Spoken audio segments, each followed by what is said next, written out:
बिस्मिल्लाहिर्रहमानिर्रहीम, अस्सलाम वालेकुम। लाइव डॉक्टर शाहिद मसूद के साथ मैं हूँ सुमेरा सली।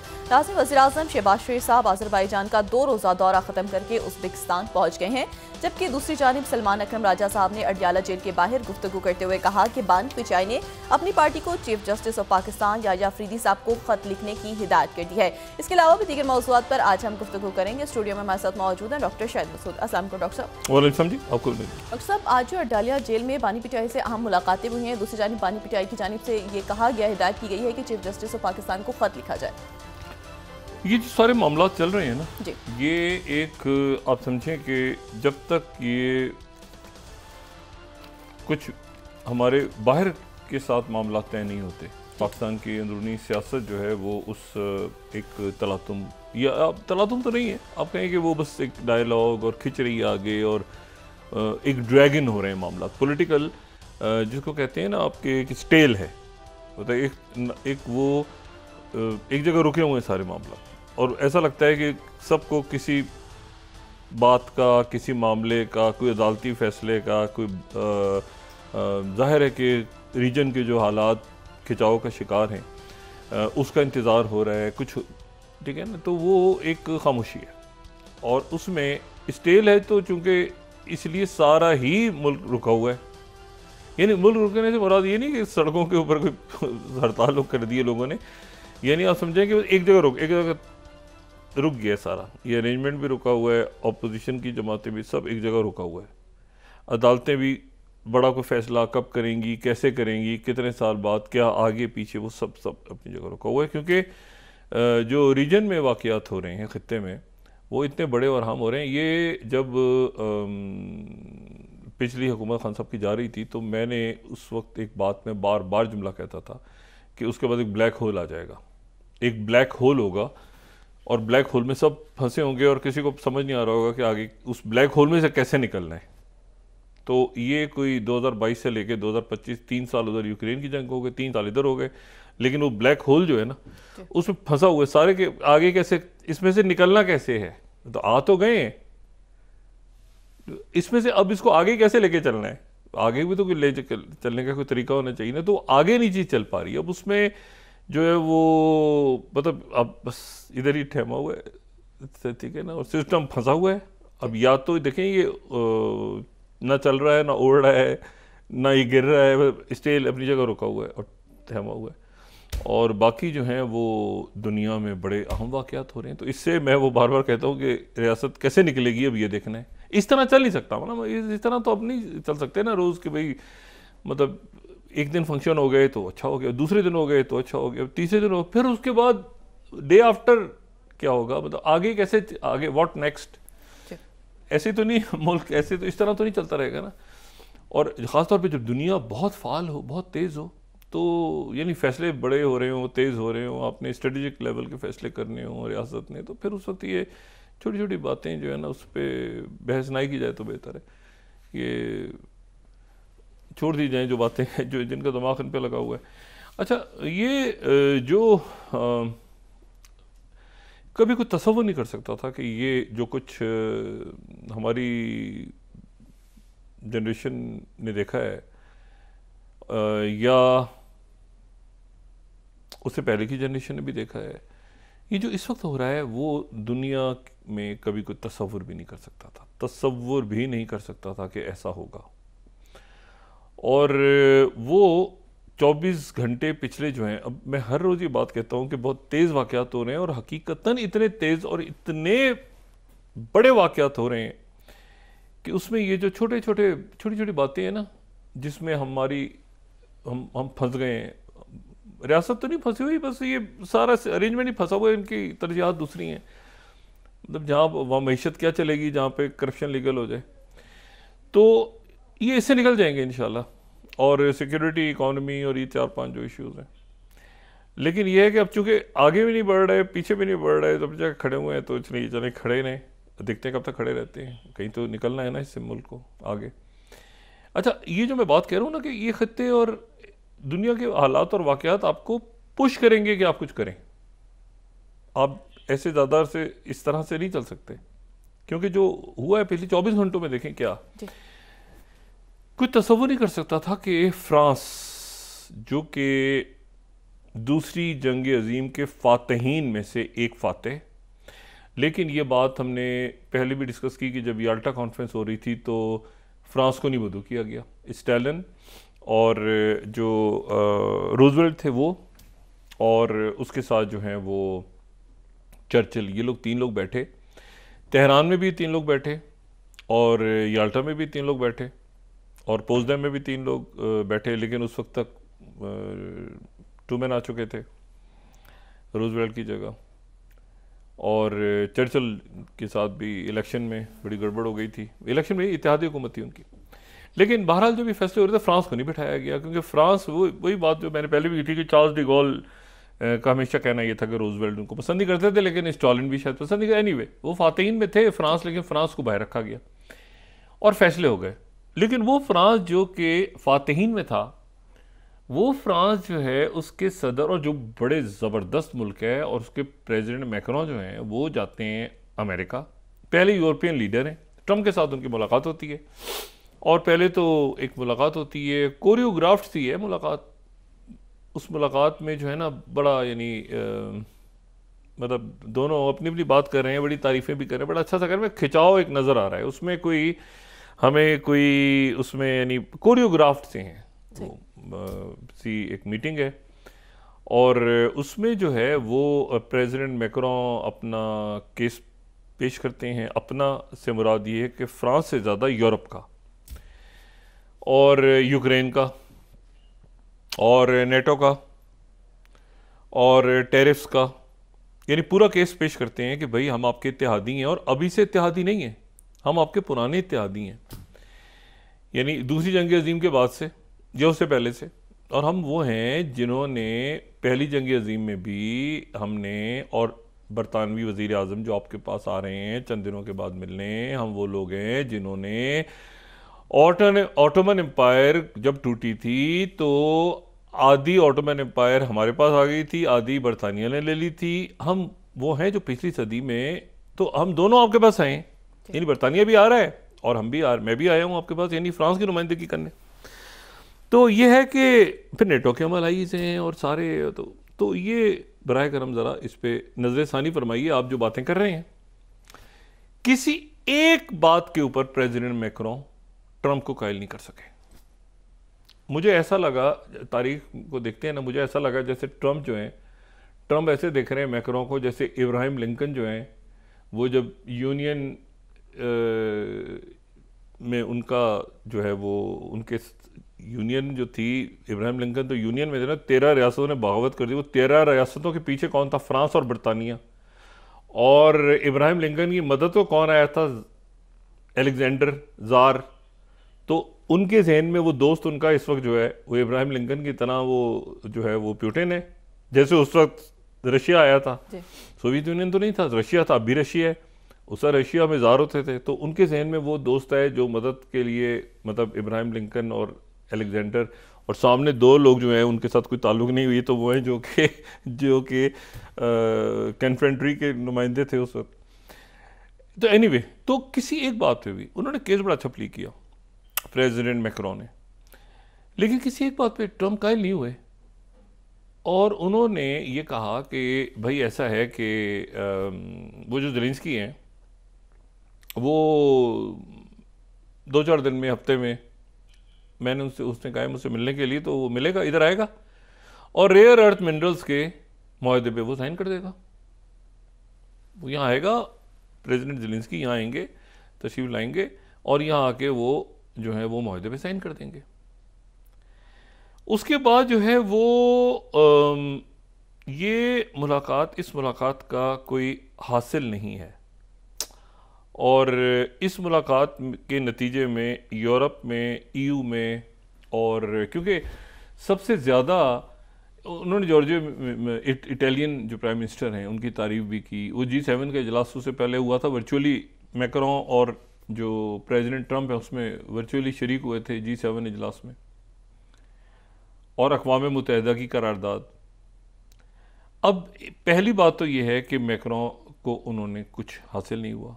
दूसरी बात यह है कि उन्होंने ये कहा कि बहुत बिल्कुल ठीक है, आप पीस कीपर्स भेजना चाहते हैं तो आप भेज दें, 3 या 4 दफ़ा उस प्रेस कॉन्फ्रेंस तो बाद में हुई, पहले जब कमरे में बैठ के मीडिया के सवाल लिए वो भी काफ़ी सख्त सवाल थे उसमें। इटालियन में भी सवाल, इटली के वहाँ पे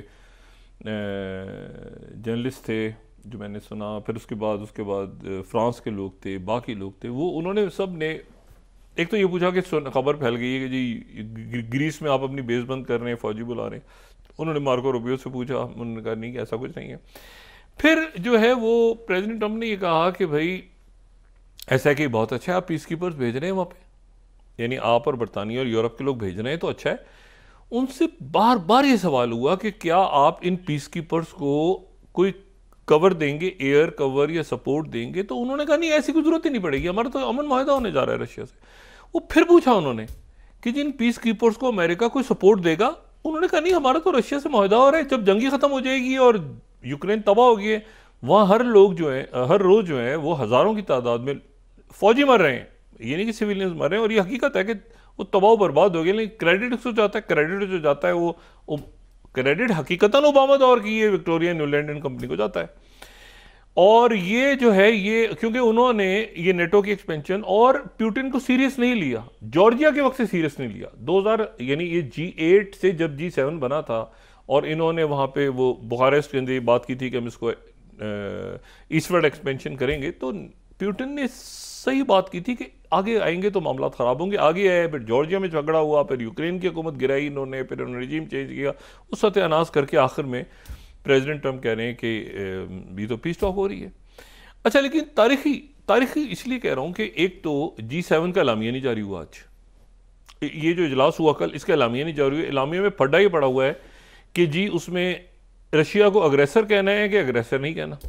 अमेरिका कह रहा है अग्रेसर नहीं कहना। तो G7 का ना G20 की फैमिली फोटो आई जोहान्सबर्ग से, और ना ही ये जो G7 है इसका जो है हमारे सामने, इसमें देखें ना, कनाडा है, फ्रांस है, जर्मनी है, इटली है, US, UK और जापान। तो इसमें जो US है, एक तो अमेरिका कह रहा है कि इसको G8 करो, इसको दोबारा G8 करो, इसमें रशिया को वापस लाओ। रशिया निकल गया था ना G8, एक रशिया अलग हो गया था, ये G8 था, तो G7 रह गया था, G8 हो गया था, एक G20 है। अच्छा, अब ये मतलब G20 में सारे हैं, तो फिर G8 है और फिर इस तरह से है ना। तो वो कह रहे हैं इसको G8 करो दोबारा। अच्छा, जर्मन्स कह रहे हैं कि सवाल ही पैदा नहीं होता। जर्मनी ने आज कहा सवाल ही पैदा नहीं होता कि हम रशिया को दोबारा G7 में लें। तो ये G8 भी गया ख़त्म, G7 भी गया ख़त्म, और G20 भी गया। ये फोरम चले गए क्योंकि ये जो है बस ये बातचीत के एक साइड लाइंस पे मुलाकात हो गई हो गया। अदरवाइज तो अब देखें ना कि ये G7 के अंदर दुनिया की बड़ी मईशतें तो नहीं है। जिस वक्त बना होगा G7 तो उस वक्त ना चाइना होगा, ना ब्राज़ील होगा, तो ना कोई दूसरे मुल्क होंगे, पता नहीं क्या। तो वो G7 के अंदर जो है दूसरे मुल्क में एनीवे। अच्छा, एक तो ये हुआ कि G7 का एलामिया जारी नहीं हुआ। उसके बाद ये हुआ कि इस मुलाकात में से कुछ भी नहीं निकला, और उन्होंने बल्कि ये कहा कि वो यहाँ पे ज़ेलेंस्की को बुला के, और मैंने उसकी बात मान ली है प्रेसिडेंट ज़ेलेंस्की की, वो बुला के रेयर अर्थ मिनरल्स के एग्रीमेंट पे साइन करेंगे। तीसरा ही बात ये हुई कि उससे कुछ देर पहले आगे पीछे अक़वाम मुत्तहिदा में करारदादें पेश हुई।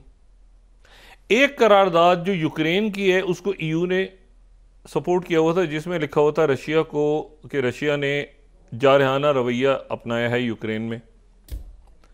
एक करारदाद पेश की अमेरिका ने। तो जनरल असेंबली की जो करारदाद है, जनरल असेंबली, उसमें 93 वोट उधर पड़े और कुछ उधर गए, कुछ लोग एब्सटेन कर गए। उन्होंने कहा हटो बचो, हटो बचो। एब्सटेन करने का मतलब हटो बचो, हटो बचो, साइड पे रोना, इधर करो ना, इधर करो, जरा देखो कि हटो, मतलब एब्सटेन कर गए काफी सारे मुल्क उसमें से। लेकिन जो सिक्योरिटी काउंसिल में ये हुआ कि अमेरिका ने एक तो वहां पे करारदाद पेश की, दूसरा ये कि यूरोपियन करारदाद की मुखालफत की, और तीसरा ये कि उनकी जो करारदाद थी अमेरिका की, जिसमें रशिया को अग्रेसर नहीं कहा गया था, वो सिक्योरिटी काउंसिल से मंजूर हो गई।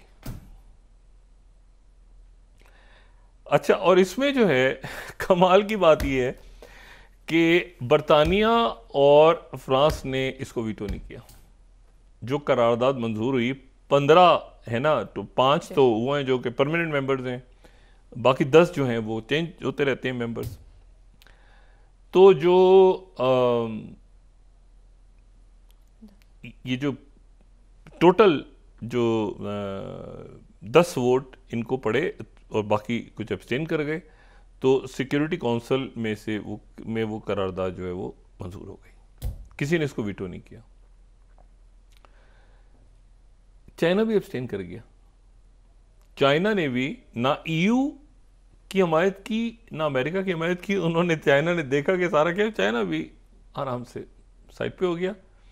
बरतानिया बाइकआउट कर गया, फ्रांस भी बाइकआउट कर गया। वो चाहते थे वीटो करके करारदाद रोक सकते थे, लेकिन अमेरिका की करारदाद को रोकना आसान है। बातें करना बड़ी बड़ी बातें करना अलग बात है। ये अमेरिका की करारदाद को यूरोप रोकेगा, तो वीटो नहीं किया उन्होंने, वो करारदाद मंजूर हो गई कि जिसमें 3 साल की जो जंग है उसमें जो मुख्तसर सी एक करारदाद अमेरिका की तरफ से पेश हुई थी, जिसमें रशिया को अग्रेसर नहीं कहा गया था, कि रशिया ने जाहिरियत नहीं की।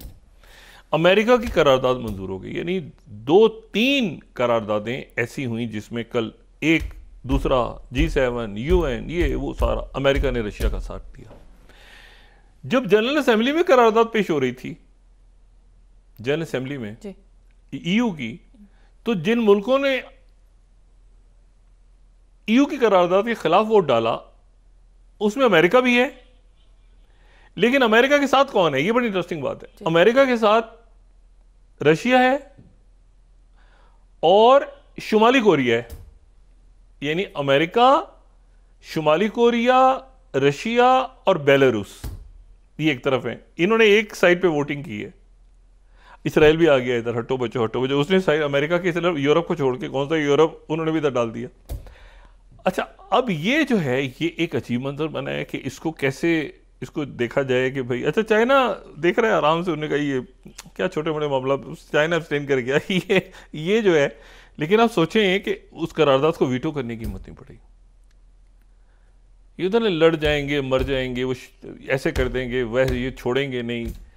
ये वो टिपिकल धर्मेंद्र जो चढ़ गया था शोले फिल्म में ऊपर, ठीक है ना, और नीचे मौसी को कहते, मौसी को बता रहा था उसका दोस्त के घड़ी घड़ी ड्रामा करता है, नौटंकी करता है। तो ये वो वाला खेल, लड़ जाएंगे, मर जाएंगे यूक्रेन के लिए। तो वो एंड टाइम पे यूक्रेन को वीटो ही नहीं किया उन्होंने। अब जनाब वो जो है ये वापस आ रहे हैं, ये आ गए होंगे प्रेसिडेंट मैक्रोन, और बड़ी अजीब सूरत हाल डेवलप हुई है, क्योंकि अब जो है वो जाना है प्राइम मिनिस्टर कीर स्टारमर को। अब उनके ऊपर बड़ी जिम्मेदारी। उन्होंने आज जाने से पहले ही जो अपना डिफेंस बजट था वो 2.5%, उसको 2.5% कर दिए। और ये एक कंडीशन थी अमेरिका की तरफ से कि अब डिफेंस का बजट बढ़ाएं। लेकिन एक बात है कि ऑलरेडी इन्फ्लेशन और रिसेशन में है दुनिया, महंगाई का तूफान है, तूफान, और बहुत ज़्यादा इमिग्रेंट्स। और मैं आपको बताऊं, वहाँ यूरोप के अंदर जितने दफ़ा इस अरसे में गुज़रे सालों में जाने का इत्तेफाक हुआ, तो हमेशा वो यूक्रेन को एक ख़ास कोई सेरेमनीज़ हो रही हैं, कोई फंक्शंस हो रहे हैं, कोई उनकी एग्जीबिशंस हो रही हैं, कोई कॉन्फ्रेंस हो रही है, तो यूक्रेन से आए हुए लोगों को ख़ास वो जगह एक देते थे, ये यूक्रेन के लोग हैं, तो बड़ी मोहब्बत। अब वो जैसे ही उन्होंने देखा ना कि मामला तो यूक्रेन के लोगों को बिल्कुल उन्होंने साइड पे फेंक दिया कि भाई ये तो छोड़ दो। तो यूक्रेन के बहुत बड़ी तादाद में बड़ा टैलेंट है यूक्रेन के लोगों में, बड़े ज़बरदस्त लोग हैं। लेकिन वो बस ये हिकमत अमली होती है कि आदतों की जो गलत फैसले करते हैं तो उसका नतीजा फिर तो कौम भुगतती है।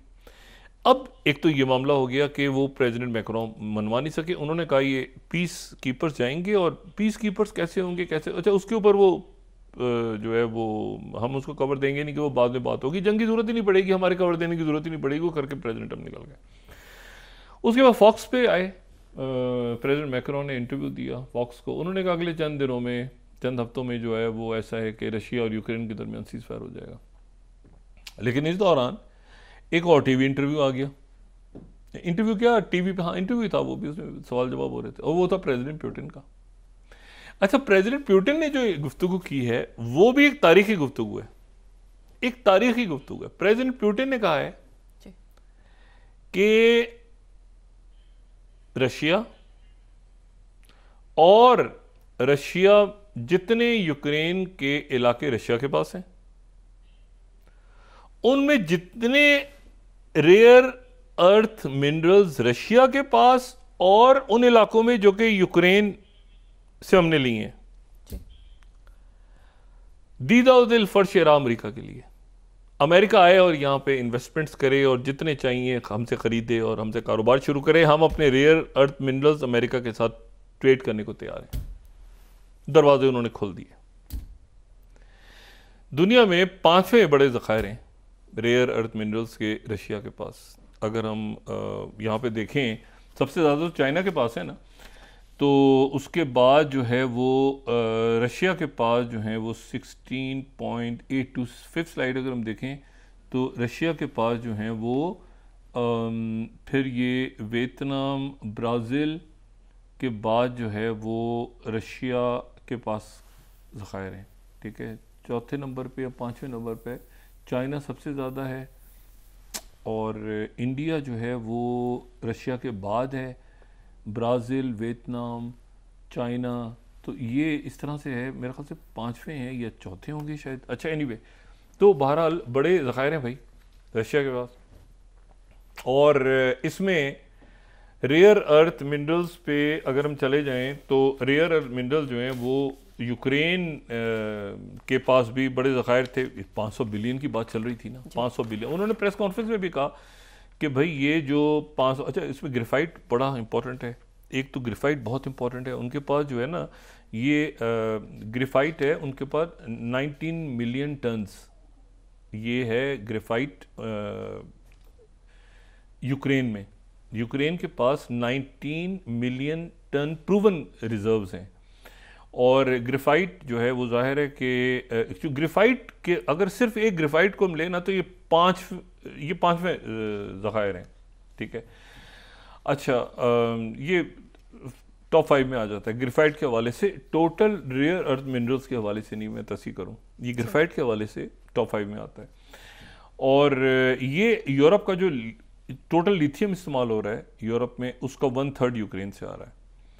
और ये दुनिया भर के जो एरोप्लेन्स हैं उससे लेके और ये पावर प्लांट, पावर स्टेशन, ये उनको 7% जो टाइटेनियम है वो भी यूक्रेन दे रहा है। अच्छा, और यूक्रेन जो है वो यानी 350 बिलियन प्रेसिडेंट ट्रंप ये कह रहे हैं कि हमने इनको दिए हैं और वो 500 बिलियन में से ये 50-50 एग्रीमेंट करेंगे या जो भी करेंगे, हम अपने पैसे वापस लेंगे इनसे। और उनका जो सारा डिफेंस का निज़ाम है वो क्रिपल हो गया है। यूएसएड और अमेरिका की मदद बंद होते, जितना सिस्टम उनके पास ऑलरेडी मौजूद था, जितना जो जहाज़ थे, जो रेडार्स थे, वो क्रिपल हो गए फौरी तौर पे। ये अगर आप किसी मुल्क के साथ ऐसा सिलसिला करते हैं ना, ये देखें, ये जो यूक्रेन की जंग है ना, इससे 2-3 बातें बड़ी इसमें से लेसन्स लर्नड हैं। और भी बहुत सारे होंगे यकीन, दुनिया भर के जो थिंक टैंक्स हैं और जो डिप्लोमेटिक सर्कल्स हैं और जहाँ वॉर गेमिंग्स होती हैं वो उसको डिस्कस कर रहे होंगे। लेकिन 2-3 इसमें बड़ी इंपॉर्टेंट बातें हैं, जिनमें से एक बात ये भी है कि आप ये देखें कि एक तो डिप्लोमेसी कहाँ पे गई, किस पीक पे चले गए प्रेसिडेंट पुतिन भी, और उन्होंने नहीं माना कि जंग को आगे ले जाओ, न्यूक्लियर तक चले गए। ये प्रेसिडेंट ट्रंप ने कल गुफ्तगू में भी कहा कि वर्ल्ड वॉर 3 हो जाती है अगर ये मैं इसको ना रोकता। मैंने तो जंग रोकी है, वरना ये मामला जहाँ लेके जा रहा था बाइडेन, तो वो तो तीसरी जंग अज़ीम की तरफ लेके जा रहा था। न्यूक्लियर आ गए थे बीच में, न्यूक्लियर का रोज़ जिक्र होना शुरू हो गया था कि न्यूक्लियर अटैक हो रहा है, ये हो रहा है, वो हो रहा है, कब तक चलता रहता। तो मैंने तो यहाँ जंग रुकवाई आके, तो इसका कोई जवाब नहीं था प्रेसिडेंट मैक्रोन के पास। बात तो दुरुस्त है कि वो जंग तो रुकी है ना यहाँ पे। फिर दूसरी बात ये है कि अब ये उन्होंने, मैक्रोन ने भी कहा कि यूक्रेन, और उन्होंने कहा यूक्रेन यूरोप को शामिल करने में कोई इतराज़ नहीं है हमें। ये किसने कहा? पुतिन ने। उन्होंने इंटरव्यू में एक तो बात ये की कि हमारे जो ज़खायर हैं वो अमेरिका के लिए हम तिजारत उसके खोलने को तैयार हैं। दूसरा उन्होंने कहा ये जो सर्बिया का इलाका है वहाँ पे जो एल्यूमिनियम की वहाँ पे सरमायाकारी है वो अमेरिका के लिए वो भी खुला हुआ है, वो आके सरमायाकारी करे। यानी इसका मतलब ये हुआ कि अब इनके और ज़ेलेंस्की के बयानात वो अलग अलग रखें। पुतिन ये कह रहे हैं कि हमारे मुल्क में आके सरमायाकारी करें, यानी पैसे इधर ही रहेंगे। ये नहीं कह रहे कि वो यूक्रेन, वो तो कह रहे हैं ना कि वो तो पुतिन ले गए, सॉरी वो तो ट्रंप ले गए ना, ट्रंप तो उनके ज़खायर ले गए। उन्होंने कहा हमने पैसे दिए थे तुम्हें और ये हमारा इतना खर्चा हुआ है, वापस करो। 350 बिलियन कहाँ गए हैं? ये करप्शन में खाए गए हैं, किधर गए हैं, और ये सारे, ये तो हमें वापस करो पैसे। ठीक है जी। लेकिन जो पुतिन बात कर रहे हैं वो कह रहे हैं कि आप तशरीफ लाइए और सरमायाकारी कीजिए और यहाँ पर बहुत बहुत आपको पैसा बनेगा। उन्होंने एक ट्रंप को एक ऐसी डील ऑफर की है जिसके नतीजे में अगर ट्रंप उसे कबूल कर लेते हैं तो उसके नतीजे में वो जो यानी खुद अमेरिकन कंपनी, ये उन्होंने यूरोप को नहीं ऑफर किया, ये बात इंटरेस्टिंग है, उन्होंने यूरोप को नहीं ऑफर किया पुतिन ने, ये खास उन्होंने ऑफर किया है ट्रंप को कि अमेरिकन अगर यहां के काम करना चाहें तो उनको, उनके लिए मैदान हम खुला छोड़ते हैं, यहाँ की कंपनी लगाएं, सरमायाकारी करें। अब अमेरिका अगर वहां जाके काम शुरू करता है तो अमेरिका को भी बहुत फायदा है, अमेरिका को भी बहुत कुछ मिलेगा वहाँ पे, बहुत वहाँ पे जाहिर है कि एनर्जी की सोर्सेज, बाकी एनर्जी सेक्टर, ये वो अमेरिकन कंपनीज एकदम से कहेंगी हमें ज़रूरत ही नहीं यूरोप जाने की, हमें आगे पीछे, हमें तो पूरा रशिया दरवाजे खोल रहा है हमारे लिए, ठीक है, और ना कोई टैरिफ लगा रहा है हमारे ऊपर, कुछ भी नहीं कर रहा, मतलब टैरिफ फ्री अमेरिका भी, जैसे आपका है वो, इसको अपने घर समझे, आए तशरीफ लाएं, यहाँ पे सरमायाकारी करें, पैसा इधर ही, पैसा पुतिन के पास ही रहेगा, और फिर दुनिया भर को बेचें सामान जैसे आपने बेचने बेच। अब यूरोप के फंस गए और बाकी मुल्क फंस गए कहीं कि एक मिनट ठहर जाओ भाई, ये क्या हो गया, यानी पुतिन कह रहा है कि सरमायाकारी करो, मेरे रेयर अर्थ मिनरल्स जो हैं उसको अपने ही समझो, ये खरीदो, यहाँ से मुझसे बात करो, डील करते हैं ना, कितने चाहिए लिथियम, ये अच्छा क्या दाम चल रहा है, उधर से क्या चल रहा है, उधर से। तो वो जो अमेरिका को ज़रूरत है इस वक्त बहुत ज़्यादा, क्योंकि दुनिया में सबसे ज़्यादा रेयर अर्थ मिनरल्स जो हैं वो हैं चाइना के पास, और जब भी टैरिफ आयद होते हैं तो चाइना जो है वो सबसे पहले उधर से वो 5000 चीज़ों पे टैरिफ डालते हैं, इधर से वो एक किसी रेयर अर्थ मिनरल के ऊपर टैरिफ उसको रोकते हैं तो वो सारा उधर से हिल जाता है पूरा सिस्टम। अच्छा, एक बात उन्होंने और कही, ट्रंप ने कहा कि मैं आधी करता हूँ अपनी डिफेंस स्पेंडिंग और तुम भी, यानी पुतिन भी आधी करें, मैं भी आधी करता हूँ, और इसको डिफेंस स्पेंडिंग जो है वो आधी आधी दोनों की हो जानी चाहिए, और इतनी ज़्यादा जो है वो डिफेंस स्पेंडिंग करने की हमें ज़रूरत नहीं है, हम क्यों इतना पैसा खर्च कर रहे हैं जो है वो असले पे और लड़ाई झगड़े पे और इस पे और उस पे, सारी उन्होंने कहानी डाली। अच्छा, इसके ऊपर जो है वो अमेरिका जो है, जाहिर है अगर हम ये स्लाइड देखें, इसमें वक़्त भी जाने से पहले मैं चाहूँगा सिर्फ इसको मैं क्लोज कर लूँ इस बात को, जो डिफेंस स्पेंडिंग वाली जो एक स्लाइड है अभी जो international institute of strategic studies की है, जिसमें ये, हाँ ये अगर हम दिखा सकें तो ये 6 स्लाइड, तो ये जो है ये इंटरनेशनल इंस्टीट्यूट ऑफ सिक्स्थ, ये जो 2024 की डिफेंस स्पेंडिंग है, तो अमेरिका तो सबसे ज़्यादा खर्च कर रहा है ना, 968 बिलियन, 968 बिलियन अमेरिका खर्च कर रहा है। ये आप ज़रा दुनिया के डिफेंस एक्सपेंडिचर देखें। चाइना कर रहा है 235, यानी अमेरिका, चाइना, रशिया कर रहा है 146। आप जरा तीनों ये बड़े मुल्कों की अगर आप ये कंपेयर करें तो आपको लगेगा कि भाई एक मिनट, अमेरिका है 968 बिलियन पे, रशिया जो है वो है 146 पे, और चाइना जो है वो है 235 बिलियन पे। अमेरिका कितनी डिफेंस पे एक्सपेंडिचर हो रहा है। अच्छा, अब उन्होंने कहा कि तुम आधे करो मैं भी आधे करता हूँ, पुतिन ने कहा मुझे कोई मसला नहीं है, और चाइना से भी बात, चाइना की तरफ से भी वजाहत आई, ये चाइना ने वजाहत की कि ये बड़ा अच्छा है कि रशिया और अमेरिका के दरमियान बात हो रही है और अमेरिका अपना डिफेंस आधा कर रहा है, रशिया के उन्होंने ऑफर किया, लेकिन चाइना की ऑलरेडी डिफेंस स्पेंडिंग बहुत कम है, बहुत ही कम है, और चाइना के सिक्योरिटी कंसर्न बहुत ज़्यादा हैं, और अमेरिका अपने साथ चाइना की डिफेंस स्पेंडिंग को कंपेयर ना करे, हमारी पहले ही बहुत कम है भाई, उनकी है 968, हमारी है 235। तो चाइना की तरफ से वजाहत हुई है कि इसको मतलब है कि हम इसको खुशामदीद भी कहते हैं, बड़ी अच्छी बात हुई है, प्रेसिडेंट ट्रंप ने अच्छी बात की है, वो अपनी डिफेंस स्पेंडिंग आधी करते हैं, प्रेसिडेंट पुतिन करना चाहते हैं वो भी करते हैं, हमारी तो पहले ही बहुत कम है, जो जहाँ पे चाइना खड़ा है तो हमारी तो डिफेंस स्पेंडिंग पहले ही कम है, लेकिन उन्होंने इसको खुशामदीद कहा है।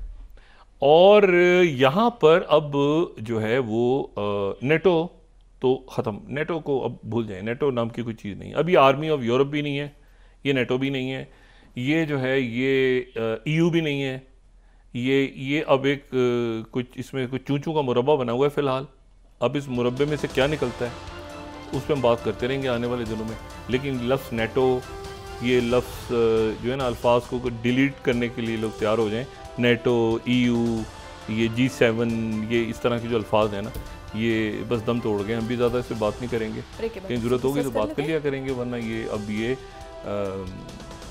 डिलीट करें, आज की आने वाले दिनों में अल्फाज को डिलीट करें। अमेरिका, रशिया और नॉर्थ कोरिया, रशिया में नॉर्थ कोरिया लड़ रहा था, उनके साथ अमेरिका ने वोट किए।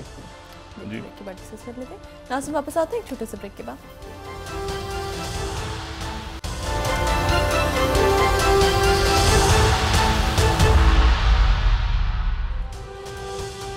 वेलकम बैक नाज़रीन। डॉक्टर साहब, ज़राए के मुताबिक तनख्वाहदार तबके को जो रिलीफ है वो IMF की रजामंदी से मशरूत होगा, जो हुकूमत IMF ने, मैं इस पर बात नहीं करूँगा ज़्यादा, IMF कह के गया था कि आप अपने अखराजात को कम करें, और अखराजात ये जो पिछले 2-4 महीनों से आप अखबारों के इश्तिहारात और ये क्रिकेट टीम और स्टेडियम बन रहे हैं और जनाब पूरे मुल्क में, ये आवाम का पैसा है, ये टैक्स पेयर्स का पैसा है।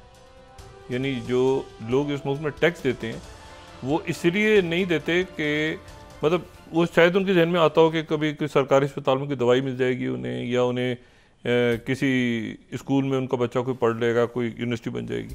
आप देखें ये टैक्स पेयर्स का पैसा पिछले चंद महीनों से या सालों से ज़ाया कहाँ हो रहा है, और आप इस पर एक लफ्ज़ नहीं उठा सकते, क्योंकि आप लफ्ज़ उठाएंगे तो वो तो लीगलाइज हुआ हुआ सारा। मैंने आपसे पहले बात की थी। तो अब IMF आके बात करेगी इनसे, और वो आगे आप देखें कि इससे ये कैसे आगे सारा अरेंजमेंट चलता है।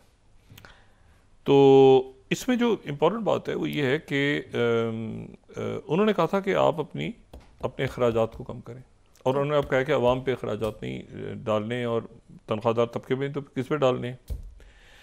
अच्छा, तो इशू ये सारा कि जो एक तो ये वो नेटो है जो ख़त्म हुआ, जो कि एशियन नेटो जो जापान में अपना ऑफिस खोल रहा था, वो अब उससे ये पूछा जा रहा है कि अब यूक्रेन में भी दफ्तर रहेगा कि नहीं रहेगा आपका, ठीक है ना। और वो जो मुल्क जो ईस्टर्न फ्लैंक में जो ईस्टर्न फ्लैंक के जो मुल्क थे जहाँ एक्सपेंशन हुई रैपिडली 90 की दिहाई में, और फिर 2004 में ख़ास तौर पे या उसके बाद, तो वो तो इस वक्त मेरा नहीं ख्याल कि उनको रशिया से कोई प्रॉब्लम थी या होनी चाहिए। रशिया तो देखें कोई वेस्ट की तरफ उनका एक्सपेंशन का प्लान नहीं था, और इसीलिए चाइना जो है वो यूरोप से बात कर रहा है। चाइना के बड़े अच्छे ताल्लुकात हैं। चाइना जो है वो उस स्पेस को ऑक्यूपाई कर रहा है जो स्पेस अमेरिका छोड़ रहा है। अमेरिका का ये ख्याल है कि चाइना और रशिया गालिबन आपस में लड़ जाएंगी इस वजह से। मेरा ख्याल है कि ऐसा नहीं होगा। अच्छा, दूसरी जो बात है वो ये है कि तो चाइना ने वजाहत की कि ये बड़ा अच्छा है सारा, हम इसके साथ हैं, ये बड़ा अच्छा सारा कुछ हुआ है, लेकिन ये कि ये डिफेंस एक्सपेंडिचर जो है ये आप कम करें। भाई हम क्यों करें, हमारी तो पहले ही बहुत कम है। दूसरा जो एक मामला वो ये है कि वहाँ पर ये जो अब देखें, अब चूँकि ये बात है इस तरह से तो कहते हुए तो बड़ी तकलीफ़ होती है, लेकिन ये कि डेड बॉडीज़ का तबादला जो होना है ये बड़ी एक अजीब एक बस, लेकिन एक है सारा सिलसिला उस जंग में। अब यह है कि वो जो पहला मरहला था गज़ा सीज़ फायर का, उसमें उन्होंने तो रिहा कर दिए लोग, और उन्होंने जो है वो जो बाकियात थी वो भी दी, लेकिन एक सेरेमनी की, उसके बाद यहाँ से कैदी रिहा नहीं हुए 602। अब मसला अटका हुआ है, फंसा हुआ है मसला, क्योंकि इन्होंने कहा कि जी ऐसा है कि आप वो सारे के सारे एकदम करें, यानी पहला मरहला मुकम्मल हो चुका है तकरीबन। अब उसमें क्या होना है, इधर से 602 कैदी रिहा होने, और उधर से उनकी तरफ से 4 लोगों की बाकियात जो हैं डेड बॉडीज़ या जो भी उनकी, वो वापस होनी है। यानी हमास ने पहले मरहले में और कुछ नहीं करना 1 मार्च तक, इसराइल ने 402 कैदी छोड़ने हैं, और जनाब उसके बाद दूसरा मरहला शुरू हो जाएगा जो कि अल्टीमेटली ख़त्म होगा टोटल इजरायली विड्रॉल पे। और ये है कि वहाँ पर जो है वो 2 रियासती हल, और वहाँ पे कौन सा सेटअप आएगा, कैसे बैठेगा क्या। अब उस पर अरब ममालिक का इजलास हो रहा है, और वो 4 तारीख को है। 4 तारीख से पहले इन्होंने 4 तारीख को ही एक प्लान पेश करना है, उसमें अहमद शरा को दावत दे दी गई। सीरिया की ये बहुत इंपॉर्टेंट है। लेवरोव जो हैं, यकीनन उनकी जो कल गुफ्तगू हुई है, जिसमें हम अंदाज़ा ही लगा सकते हैं कि प्रेसिडेंट रजब तैयब एर्दोगन से क्या उनकी बात हुई होगी। सीरिया, गज़ा, यूक्रेन, बहुत सारे मामलात हैं। टर्की और जो रशिया की रिलेशनशिप है वो फ्रेंडली भी है लेकिन कॉम्प्लेक्स भी है, वो लेकिन दोनों अपनी अपनी जगह जो है वो एक उनका मौक़िफ़ है बड़ा स्ट्रॉन्ग। लेकिन लेवरोव जो है वहाँ से वो फिर तेहरान आ गए, और तेहरान आने के बाद उनकी जो है आज वो ईरान के वज़ीर ख़ारजा से मुलाकात हुई। अच्छा, अब आप ये देखें कि रशिया जो कि अमेरिका के साथ डायरेक्ट हो गया है, वो उसके वज़ीर ख़ारजा जो है वो चाइना में, सॉरी उसके वज़ीर ख़ारजा जो है वो तेहरान में। अभी नेतन्याहू का क्या बनेगा? नेतन्याहू ने तो हमला करना था ईरान पे। ईरान में वो वजीर खारजा जो कि पिछले हफ्ते सऊदी अरेबिया में अच्छा सबसे बड़ा एक पावर ऐसी है जो अभी मौजूद है और एक्टिव है, ये बात मैं बोलता एक्टिव है, नजर नहीं आ रहा उसका रोल, एक्टिव है, और वो है चाइना। चाइना ने 2023 में ये जो सऊदी अरेबिया और ईरान के दरमियान मुआहदा करवा दिया, जिसके बाद फिर सऊदी अरेबिया, टर्की, ये सारे ममालिक की गलत फहमियाँ ख़त्म हुई कतर के साथ। बाकी इवन ये कि जो बशार अल असद को भी हटाया गया तो ईरान ने कोई चांस नहीं लिया, उन्होंने कहा ठीक है। अब ये है कि और इस दौरान जो है वो लेकिन दूसरा एक हुआ ना, कतर वहाँ से निकला, जब ये जो अरब समिट में ट्रंप आए थे, कतर वहाँ से निकला, कतर ईरान के करीब हो गया, इस दौरान टर्की के करीब हो गया, रशिया, तो लेकिन फिर सारे मुल्क वापस आ गए। तो ये अब ये है कि एक बात ये हो रही है कि जनाब ऐसा है कि वो जो 602 कैदी हैं उसको इसराइल का बस नहीं चल रहा कि वो क्या करे, अब फंस गए हैं ना, बुरी तरह इसराइल फंस गया है। और ये जो बात की है प्रेसिडेंट ट्रंप ने कि हमने तो इसलिए असला भेजा है कि उन्होंने पे किया है। अब यहाँ पे ये सवाल उठा है कि उन्होंने पे किया है तो एड में दिया है अमेरिका ने इसराइल को असला, या उनको इसराइल ने पैसे दिए हैं? क्योंकि वो तो ट्रंप किसी मूड में नहीं है असला किसी को मुफ्त बांटने के। तो जब ये पहुंचा तो उन्होंने कहा कि इसलिए पहुंचा है कि उन्होंने इसराइल ने पे किया है, पैसे दिए हैं इसके। तो अब इसराइल की वो एड, मिलिट्री एड किधर गई, सारा किधर गया? अब एक ख्याल ये है कि जिसके 2 मराहिल में ये जो डेड बॉडीज़ हैं या जो बाकियात हैं इनको इजिप्ट के हवाले करेगा, हमास इजिप्ट के हवाले किए जाएंगे, 2 मराहिल में किए जाएंगे, और उनके बदले वहाँ 602 की जगह 301 और 300, पहले वो 2 डेड बॉडीज़ को हमास तो कह रहे हैं हम सारी करने को तैयार है, हमारी तो सारी बात हो गई, हमारे कैदी छोड़ो। स्टीव विटकॉफ पहुँच रहे हैं कल, और इसी दौरान जो है वो ये इस तरह हम हमला करेंगे जून में, हम सितंबर में करेंगे हमला, फलां करेंगे, ये करेंगे, और नेतन्याहू के पास कुछ है नहीं, फंस गए ना। नेतन्याहू एक दूसरा ज़ेलेंस्की है, ज़ेलेंस्की इन मेकिंग है, ये ऑलरेडी ज़ेलेंस्की बन चुका है अंडर द बस। ये जो है ये अब वहाँ पर ये बात हो रही है कि जनाब इन्होंने प्लान क्या पेश करना है। अब अरब ममालिक भी तो कुछ करें ना, सिर्फ 2 रियासती हल, 2 अब करें आगे, अब उन्होंने करना है। अब यहाँ पे मसला अटका हुआ है कि जी वहाँ पे सेटअप कौन सा होगा, यानी क्या उसमें हमास होगी? हमास कह रही है कि अच्छा हम अगर नहीं होते तो फिर जो लोग आते हैं और फ़लस्तीनी यहाँ पे बैठे होते हैं, इसराइल ने चढ़ाई कर दी तो उनको कौन बचाएगा?